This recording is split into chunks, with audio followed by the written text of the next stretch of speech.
जय हिंद, नमस्कार साथियों, स्वागत है आप सभी का आपके अपने परिवार मौर्य एजुकेशन 07 पर।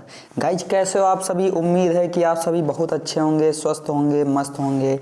तो जैसा कि आपको पता है दोस्तों कि हमारे यूपीपी कांस्टेबल का एग्ज़ाम 2024 में जो होने वाला था उसकी ऑफिशियल डेट आ चुकी है। तो आपका जो एग्ज़ाम है वो 17 और 18 फरवरी को दो मीटिंग्स में होने वाले हैं, दो पालियों में 2 दिन एग्ज़ाम्स होंगे। तो इस एग्ज़ाम को मद्देनज़र रखते हुए हमें अपनी तैयारी को और तेज़ कर देना चाहिए। तो अभी हम लोग करंट अफेयर की आज हम लोग 5वीं क्लास करने जा रहे हैं, जिसमें हम लोगों ने एक प्रण लिया था कि हम लोग 1 साल का करंट अफेयर 20 लेक्चर्स में कवर करने वाले हैं। इम्पॉर्टेंट जो करंट अफेयर है उसको हमें क्या करना है, इन 20 लेक्चर में कवर करना है। तो आज उसी सिलसिले में हम लोग की आज 5वीं लेक्चर है। तो चलिए देखते हैं। आज सबसे पहले हम लोग युद्ध अभ्यास के बारे में पढ़ेंगे। देखिए कौन कौन से युद्ध अभ्यास हैं जो भारत के द्वारा किन देशों के बीच हुए हैं। सबसे पहले आता है दोस्तों काजिंद युद्ध अभ्यास। किन 2 देशों के बीच में है? तो भारत और कजाकिस्तान के बीच में आपका है। किन 2 देशों के बीच में है दोस्तों? भारत और कजाकिस्तान के बीच में काजिंद युद्ध अभ्यास। याद रखने का, कजाकिस्तान से हो गया काजिंद, ठीक है। दूसरा है समुद्री साझेदारी अभ्यास। इंडिया और जापान के बीच में होता है। समुद्री साझेदारी अभ्यास इंडिया और जापान के बीच में। हैंड इन हैंड जो अभ्यास होता है वो किन? भारत और चाइना के बीच में, इंडिया और चाइना के बीच में होता है। सूर्य किरण युद्ध अभ्यास भारत और नेपाल के बीच में होता है। सूर्य किरण युद्ध अभ्यास हैंड इन हैंड कौन से? भारत और चाइना। सूर्य किरण भारत और नेपाल, इन 2 देशों के बीच में होता है। रिमपैक 2022 युद्ध अभ्यास कहाँ पर हुआ? तो याद रखिएगा दोस्तों हवाई यूएसए में इसका आयोजन किया गया। और भारत की ओर से अगर इसमें शामिल हुआ है, कौन शामिल हुआ? तो आईएनएस सतपुड़ा यहाँ पे शामिल हुआ इस युद्ध अभ्यास में, हवाई में जो यूएसए में आयोजन हुआ था रिमपैक 2022 का। चलिए आगे बात करते हैं, हम लोग आगे बढ़ते हैं। अभ्यास इंद्र किन 2 देशों के बीच में होता है? तो याद रखिएगा भारत और रूस के बीच में आपका इंद्र युद्ध अभ्यास होता है। मालाबार युद्ध अभ्यास, ये इंपॉर्टेंट क्वेश्चन है। मालाबार युद्ध अभ्यास, तो मालाबार में क्वेड, नाम याद रखिएगा दोस्तों, क्वेड के अंतर्गत कौन कौन से 4 देश आते हैं? इंडिया आता है, जापान आता है, ऑस्ट्रेलिया आता है और यूएसए अमेरिका आता है। भारत, नेपाल, ऑस्ट्रेलिया और अमेरिका, ये 4 देश आते हैं क्वेड के अंतर्गत। यानी जो मालाबार जो आपका युद्ध अभ्यास होता है इसके अंतर्गत आपके यही 4 देश आते हैं, भारत, नेपाल, ऑस्ट्रेलिया और यूएसए। इसके बाद बात करते हैं गरुड़ शक्ति और समुद्र शक्ति। गरुड़ शक्ति और समुद्र शक्ति इंडिया और इंडोनेशिया के बीच होते हैं। इन 2 देशों के बीच में अब ये युद्ध अभ्यास होते हैं। केवल अगर शक्ति की बात करें तो भारत और फ्रांस के बीच में ये युद्ध अभ्यास होता है। अगर गरुड़ शक्ति और समुद्र शक्ति की बात करें तो इंडिया और इंडोनेशिया के बीच में होता है। केवल शक्ति की बात की जाए दोस्तों तो ये आपका इंडिया और फ्रांस के बीच में होता है। चलिए आगे बात करते हैं हम लोग नेपच्यून स्ट्राइक 2022 समुद्री अभ्यास किन देशों के बीच में होता है? दोस्तों नाटो के बीच में होता है। और आपको पता है कि नाटो में वर्तमान में कितने देश हैं? तो 31 देश हैं। यहाँ पे कितने देश हैं? 31। तो अभी हाल ही में नाटो में शामिल होने वाला देश कौन सा है? तो याद रखिएगा दोस्तों फिनलैंड नाटो में हाल ही में शामिल होने वाला देश है। वर्तमान में कितने देश हो गए हैं? 31 देश हैं। आगे बात करते हैं खंजर युद्ध अभ्यास भारत और किर्गिस्तान के बीच में होता है। खंजर युद्ध अभ्यास भारत और किर्गिस्तान के बीच में। मित्र शक्ति इंडिया और श्रीलंका के बीच में। मित्र शक्ति इंडिया और श्रीलंका के बीच में होता है ये युद्ध अभ्यास। पश्चिमी लहर किन 2 देशों के बीच में होता है? तो ये आपको पता है पश्चिमी लहर का जो युद्ध अभ्यास है कहाँ पर होता है? पश्चिमी घाट पर होता है। और ये भारत की नेवी पश्चिमी युद्ध अभ्यास को करती है, ठीक है। चिरू युद्ध अभ्यास, चिरू 2022 कहाँ पर, कौन कौन से इसमें देश शामिल हैं? तो याद रखिएगा चाइना, ईरान, रसिया और ये नेवी की एक्सरसाइज है, याद रखना है आपको। अगला बात करते हैं सुरक्षा कवच 2022, ये कहाँ पर हुआ दोस्तों? तो ये पुणे में हुआ था। कहाँ पर हुआ? पुणे में, महाराष्ट्र में हुआ है। और इसमें कौन कौन शामिल था, तो इसमें भारत की सेना और भारत की पुलिस शामिल थी। इसमें इस युद्ध अभ्यास में भारतीय सेना और भारत स्टेट पुलिस जो है वो आपकी शामिल थी। आगे बात करते हैं हम लोग। नेक्स्ट क्वेश्चन है आपका, देखिएगा यहाँ पे, एक्स ईस्टर्न ब्रिज 6 VI जिसे हम लोग कहते हैं, x eastern bridge VI Bharat और ओमान के बीच में ये युद्ध अभ्यास होता है। मिलन 2022 इसका आयोजन कहाँ पर किया गया, तो याद रखिएगा दोस्तों विशाखापट्टनम में किया गया। इसमें बहुत से देशों की नेवी ने पार्टिसिपेट किया था, भाग लिया था इस युद्ध अभ्यास में। तो मिलन युद्ध अभ्यास विशाखापट्टनम में हुआ है। धर्म गार्जियन युद्ध अभ्यास याद रखिएगा, धर्म गार्जियन युद्ध अभ्यास भारत और जापान के बीच में होता है। एक्स दुस्तलिक इंडिया और उज्बेकिस्तान के बीच में होता है। एक्स दुस्तलिक इंडिया और उज्बेकिस्तान के बीच में होता है। ठीक है। लामितिये 2022 भारत और सेशल्स के बीच में है। ठीक है, भारत और सेशल्स के बीच में हुआ। चलिए आगे बात करते हैं। स्लीनेक्स युद्ध अभ्यास भारत और श्रीलंका के बीच में, स्लीनेक्स युद्ध अभ्यास भारत और श्रीलंका के बीच में होता है। चलिए आगे बात करते हैं। नेक्स्ट क्वेश्चन है यहाँ पे देखिएगा, सिम्बाएक्स, वेरी इंपॉर्टेंट है ये सिम्बाएक्स। कौन सा? सिम्बाएक्स भारत और सिंगापुर, सा से सिंगापुर, सा से सिम्बाएक्स। ठीक है, भारत और सिंगापुर के बीच में होता है सिम्बाएक्स। सिटमैक्स युद्ध अभ्यास जो है भारत, थाईलैंड और सिंगापुर, इसमें 3 देश शामिल होते हैं। सिटमैक्स में 3 लोग शामिल होते हैं, भारत, थाईलैंड और सिंगापुर। आपको पता है कि थाईलैंड किसी एक चीज़ के लिए फेमस है और उसका नाम है सफ़ेद हाथी। थाईलैंड सफ़ेद हाथियों के लिए बहुत ही ज़्यादा फेमस है। आगे बात करते हैं वायु शक्ति मिशन, वायु शक्ति या वायु शक्ति युद्ध अभ्यास 2022 कहाँ पर हुआ, तो पोखरण में हुआ था। ये एयरफोर्स से संबंधित आपका युद्ध अभ्यास है दोस्तों, पोखरण में हुआ था। चलिए आगे बात करते हैं। ऑपरेशन गंगा का संबंध किससे है, तो आपको पता है कि दोस्तों भारत ने यूक्रेन के खिलाफ चलाया था। जब यूक्रेन और रसिया पर के बीच युद्ध हो रहा था, तो वहाँ से भारतीयों को निकालने के लिए भारत ने ऑपरेशन गंगा चलाया था। आगे बात करते हैं वरुण 2022, इसके अंतर्गत वरुण के साथ साथ शक्ति और गरुड़ ये भी आपके युद्ध अभ्यास भारत और फ्रांस के बीच में होते हैं। वरुण 2022, शक्ति और गरुड़ ये तीनों आपके किसके, भारत और फ्रांस के बीच में होते हैं। ठीक है। बोंगो सागर सैनिक अभ्यास ये भी इंपॉर्टेंट है दोस्तों, बोंगो सागर सैनिक युद्ध अभ्यास भारत और बांग्लादेश के बीच में होता है। किन दो देशों के बीच में होता है आपका बोंगो सागर, तो भारत और बांग्लादेश के बीच में आपका होता है। आगे बात करते हैं। नेक्स्ट यहाँ पे देखिएगा, एक्स संप्रीत युद्ध अभ्यास, एक्स संप्रीत युद्ध अभ्यास किन 2 देशों के, तो भारत बांग्लादेश के बीच में होता है। ऑपरेशन देवी शक्ति, ऑपरेशन देवी शक्ति किस देश के खिलाफ था, ये तो दोस्तों याद रखिएगा, अफगानिस्तान में फंसे भारतीयों को निकालने के लिए भारत सरकार ने ऑपरेशन देवी शक्ति चलाया था। अफगानिस्तान में फंसे भारतीयों को निकालने के लिए भारत सरकार ने ऑपरेशन देवी शक्ति चलाया था। इसके बाद आगे बात करते हैं ऑपरेशन सर्द हवा, तो ये BSF द्वारा चलाया गया था दोस्तों, किसके द्वारा, यानी ऑपरेशन सर्द हवा का संबंध किससे है, तो याद रखिएगा BSF से है। ऑपरेशन परिवर्तन केवल है, ऑपरेशन परिवर्तन ये गांजे की खेती को रोकने के लिए आंध्र प्रदेश सरकार द्वारा चलाया गया था। गांजे की खेती को रोकने के लिए किसके द्वारा, आंध्र प्रदेश सरकार के द्वारा चलाया गया था। आगे बात करते हैं, यहाँ पे देखिएगा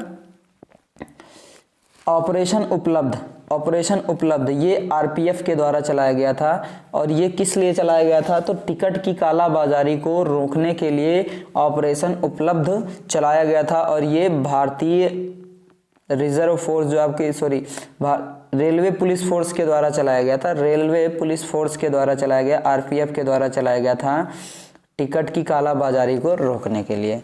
ऑपरेशन आहट ये भी आपका RPF के द्वारा चलाया गया था, तस्करी को रोकने के लिए, तस्करी को रोकने के लिए RPF द्वारा ऑपरेशन आहट चलाया गया था। तो RPF के द्वारा 2 ऑपरेशन चलाए गए, एक ऑपरेशन उपलब्ध है और दूसरा ऑपरेशन आहट है।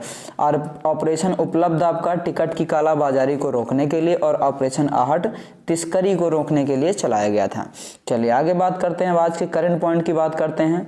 अभी तक तो आपके युद्ध अभ्यास से रिलेटेड थे, अब हम लोग बात करते हैं करंट पॉइंट के बारे में। तो पहला करंट पॉइंट है, हाल ही में G20 महिला सशक्तिकरण मंत्री स्तरीय बैठक का आयोजन कहाँ हुआ। हाल ही में G20 महिला सशक्तिकरण मंत्री स्तरीय बैठक का आयोजन कहाँ पर किया गया। तो याद रखिएगा दोस्तों, गुजरात के गांधीनगर में किया गया। तो किस लिए किया गया, तो महिलाएं, इसका उद्देश्य क्या था, तो इसका उद्देश्य था कि मतलब महिलाएं किसी भी चीज़ में क्या करें, लीडरशिप करें, लीडर का कार्य करें, और जिससे क्या हो, देश का विकास करें। पहली बात वो नेतृत्व का कार्य करें, और दूसरी बात क्या करना है उनको, देश का विकास करें। ये इनके दो उद्देश्य थे। मेन पॉइंट था आपका कहाँ पर किया गया, तो ये गांधीनगर यानी गुजरात में किया गया। पहली बात, वहाँ पे आपको महिलाओं को लीडर बनाना है, इनके नेतृत्व के गुण उनमें डेवलप करना था, और दूसरी बात है वो देश की सेवा करें। ये 2 पॉइंट थे आपके। आगे बात करते हैं, SDG का कौन सा गोल लैंगिक समता की बात करता है, लैंगिक समानता की बात करता है। SDG का कौन सा गोल है जो लैंगिक समानता का बात करता है। तो याद रखिएगा दोस्तों, SDG का 5वां जो गोल है वो जेंडर इक्वलिटी की बात करता है, यानी लैंगिक समानता की बात करता है। चलिए आगे बात करते हैं, सिविल 20 की बैठक कहाँ पर हुई है। तो सिविल 20 की बैठक कहाँ पर हुई है, जयपुर यानी राजस्थान में हुई है। इसकी बैठक कहाँ पर हुई है, जयपुर राजस्थान में। आगे बात करते हैं, G20 पर्यटन समूह की पहली बैठक, G20 पर्यटन समूह की पहली बैठक कहाँ हुई है, तो कच्छकरण यानी गुजरात में हुई है। कहाँ पर हुई है, कच्छकरण गुजरात में हुई है। और जो थर्ड बैठक है वो कहाँ पर होने वाली है, तो वो जम्मू कश्मीर में होने वाली है। पहली बैठक कच्छकरण गुजरात में हुई है, और जो आपकी तीसरी बैठक है वो कहाँ पर होने वाली है, तो जम्मू कश्मीर में होने वाली है। ठीक है। G20 शिक्षा कार्य की पहली बैठक, G20 शिक्षा कार्य की पहली बैठक कहाँ पर हुई है, तो याद रखिएगा G20 की शिक्षा कार्य की पहली बैठक चेन्नई में हुई है। इसके शेरपा कौन थे, शेरपा आपके उदयपुर था। शेरपा कौन था, उदयपुर था। और संस्कृति क्या थी उसकी, खजुराहो। क्या थी, खजुराहो उसकी संस्कृति थी। शेरपा क्या था, उदयपुर था। और शिक्षा की जो शिक्षा कार्य की पहली बैठक थी और G20 की वो क्या थी आपकी, कहाँ पर हुई थी, तो चेन्नई में हुई थी। ये था आपका। चलिए आगे बात करते हैं, नेक्स्ट क्वेश्चन है, बहुत इंपॉर्टेंट क्वेश्चन है, देखिएगा। ADR की रिपोर्ट के अनुसार सर्वाधिक अरबपति विधायकों वाले राज्यों की सूची में पहले स्थान किसे मिला है। ADR की एक रिपोर्ट जारी हुई है दोस्तों, जिसमें सबसे अमीर विधायकों की सूची एक निकाली गई। तो उसमें सर्वाधिक यानी सबसे ज़्यादा अमीर जो आपके विधायक हैं वो किस राज्य के हुए हैं। तो याद रखिएगा दोस्तों, पहले स्थान पर आता है कर्नाटक। कर्नाटक में सबसे अमीर आपके विधायक मिले हैं, सबसे ज़्यादा मिले हैं। दूसरे पर आते हैं महाराष्ट्र के विधायक जो सबसे अमीर मिले हैं। और तीसरी बात करते हैं, कौन है यहाँ पे, तो तीसरे हैं आपके, पहले पर कर्नाटक है, दूसरे पर महाराष्ट्र है। आपका जो यूपी आता है अपना यूपी, तो वो चौथे नंबर पर आता है। 7वें नंबर पर है आपका मध्य प्रदेश MP आता है, और 10वें नंबर पर आता है आपका राजस्थान आता है। पहले पर कर्नाटक है, दूसरे पर महाराष्ट्र है, अपना यूपी चौथे पर है। यानी कि भारत के यानी उत्तर प्रदेश के जो आपके विधायक हैं, अगर उनमें अमीरों अरबपतियों की विधायकों की सूची की बात करें तो वो भारत चौथे नंबर, वो यूपी आपका चौथे नंबर पे आता है इस सूची में। MP 7वें नंबर पर और राजस्थान 10वें नंबर पर है। अब बात करते हैं भारत में विधायक की औसत संपत्ति कितनी है। तो याद रखिएगा औसत संपत्ति कितना है, 13.63 करोड़ रुपए ये औसत संपत्ति है विधायकों की। अब बात करते हैं कि सबसे अमीर विधायक कौन है। तो याद रखिएगा दोस्तों, सबसे अमीर विधायक अगर कोई है तो D शिवकुमार है, जो कर्नाटक के डिप्टी CM हैं। कौन है, कर्नाटक के डिप्टी CM है, ये सबसे अमीर विधायक हैं।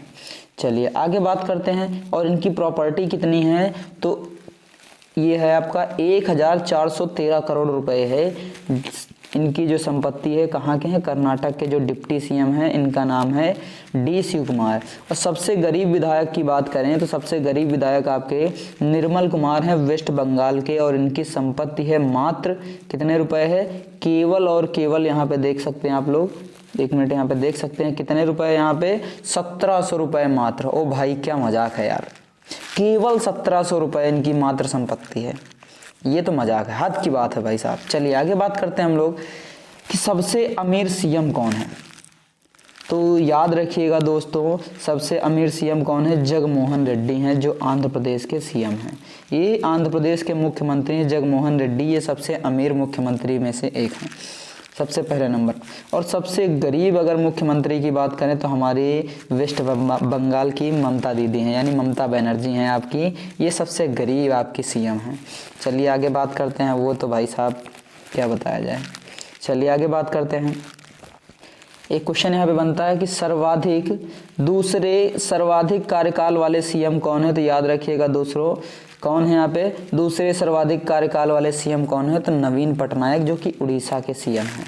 चलिए आगे बात करते हैं कि नेक्स्ट क्वेश्चन है करंट का, देखिएगा हाल ही में लॉन्च कारगिल एक यात्री की जुबानी, कारगिल एक यात्री की जुबानी, ये आपकी एक भाई साहब ये पुस्तक है, किसकी पुस्तक है, कारगिल एक यात्री की जुबानी किसकी पुस्तक है, तो याद रखिएगा दोस्तों ये पुस्तक है आपकी ऋषि राज की पुस्तक है, एक कवि हैं ऋषि राज, उनकी एक पुस्तक है कारगिल एक यात्री की जुबानी। और विजय दिवस कब मनाया जाता है दोस्तों, तो 26 जुलाई को विजय दिवस मनाया जाता है। किसके उपलक्ष्य में मनाया जाता है, कारगिल विजय के दिवस में, उसी दिन आपको क्या हुआ था, कारगिल पर विजय प्राप्त हुई थी, इसीलिए 26 जुलाई को क्या मनाया जाता है, विजय दिवस मनाया जाता है। याद रखिए ऑपरेशन विजय कहाँ से संबंधित है, तो कारगिल युद्ध से संबंधित है, इसी के यानी कारगिल में जो युद्ध हुआ था वो ऑपरेशन विजय के नाम से जाना जाता है। ऑपरेशन मेघदूत का संबंध कहाँ से, तो सियाचिन पर विजय से संबंधित है आपका ऑपरेशन मेघदूत। ठीक है, चलिए आगे बात करते हैं हम लोग।